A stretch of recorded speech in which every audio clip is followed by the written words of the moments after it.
Project 2025 is this, and I'm going to give you the long version here because everybody asks. And I'm really going to give you the long version because this is kind of my wheelhouse. So, in the 1980s, the Republican Party was taking an entirely new direction under Ronald Reagan. And they wanted to prove that they really knew what they were doing. So they worked together with the Heritage Foundation, which was a right wing think tank, and then they produced their own platform. It's going to be really important in a second. And what they did with those things was they said, this is a new direction we're going. We're going to get rid of all that idea that we've had since with the Democrats since World War II, that the government should, and you know I say this a million times, regulate business, provide a basic social safety net, promote infrastructure, and protect civil rights. People had agreed on that since the Democrats were on board with that in 1933. The Republicans really swing behind it, at least by the 1950s, and that's known as the liberal consensus. Liberal because it defends people individually. That is, the government will push back the forces that are trying to, abuse workers or abuse people of color or make it so that people in the state of Maine don't have electricity or any of the things that really people needed after World War II. And they'll provide a basic social safety net, for people who get injured or whatever. So members of both parties had agreed on that, and it was called the liberal consensus. It was the idea that that's how the government should work, because what that does is it protects individuals, and that once individuals are protected and have a decent standard of living, they will be able to innovate. They'll be able to move society forward. And this is going to seem really weird, but you may or may not remember, certainly if you're older, you probably will. There really was this thing when we were kids in the 50s and 60s and into the 70s, that people were supposed to be innovating all the time. That if you worked in a factory and you had a good idea, you were supposed to tell your manager, because there was this faith in workers that they knew what they were doing and that they had good ideas. Comes out of World War II. And do you remember Popular Mechanics, the magazine Popular Mechanics? Everybody had Popular Mechanics. The idea was that everybody could invent stuff and everybody could think up stuff and everybody could be part of this innovative world.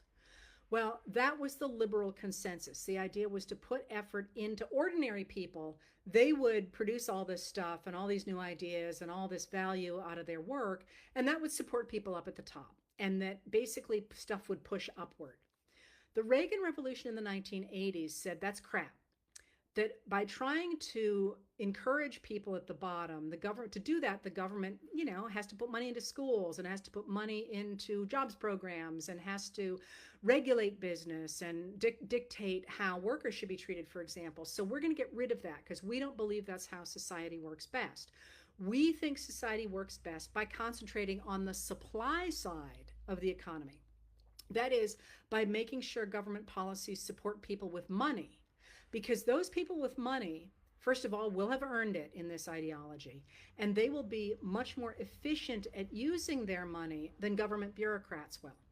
So by concentrating money among those people and getting rid of the regulations for workers and skimming down education and all that, it will free up more money for them to invest efficiently in the economy, and that will really expand the economy really quickly, and everybody will do a lot better. That was what was known as supply side economics.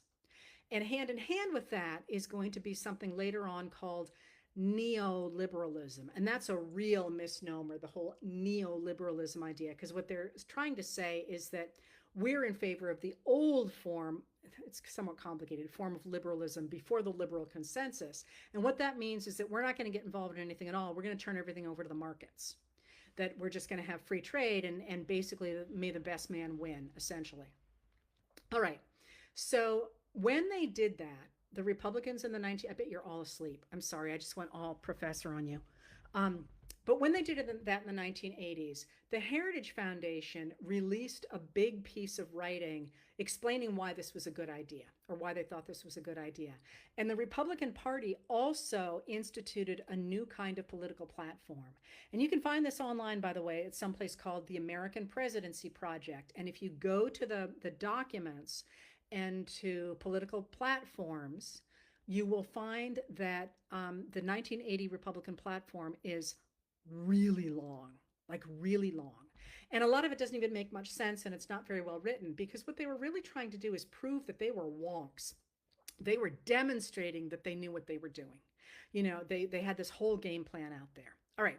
So I just gave you that whole background because Project 2025 is an attempt to resurrect that concept. Now, Heritage has been doing these kind of plans for a long time, but this real heavy emphasis on Project 2025 in this moment is designed to imitate that earlier plan, which I believe was called Mandate for Change of 1980, in which they're saying, here's a blueprint for a new kind of Republican.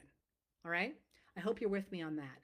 Because what 2025 is a blueprint of over 900 pages for an authoritarian figure to take over the United States of America. And this is, I think, one of the things that's very hard for people when they talk about 2025 or many of the other things happening around us, is it's so extreme we can't believe it's happening. And this is a problem for me writing about it, because it's like, really? And especially, one of the things that my hair is on fire about still every day is the Supreme Court's July 1st Trump versus United States decision that says that a president can commit crimes in office and get away with it, which is antithetical to everything this country has ever stood for. But if you say to people, we just created a king, they're like, yeah, let's see your tinfoil hat, But it happened, and it is happening. So Project 2025, let me dissect it a little bit for you. Heritage, which was a think tank in the model that I just described, that idea of turning everything over to the markets and letting money concentrate at the top of the scale because they think that that's more efficient. And by the way, between 1981 and 2021, more than $50 trillion moved from the bottom 90% of Americans to the top 0.1%. So it worked, but it wasn't actually working the way that Americans who voted for it thought it would. The argument was that money would get reinvested more efficiently than the government had done, and then everybody would do really well. But that's not what happened. The money simply moved to all the rich people, which is not a surprise, really, right? All right. So what happens is that Heritage got a new president about 2 years ago, a guy named Kevin Roberts.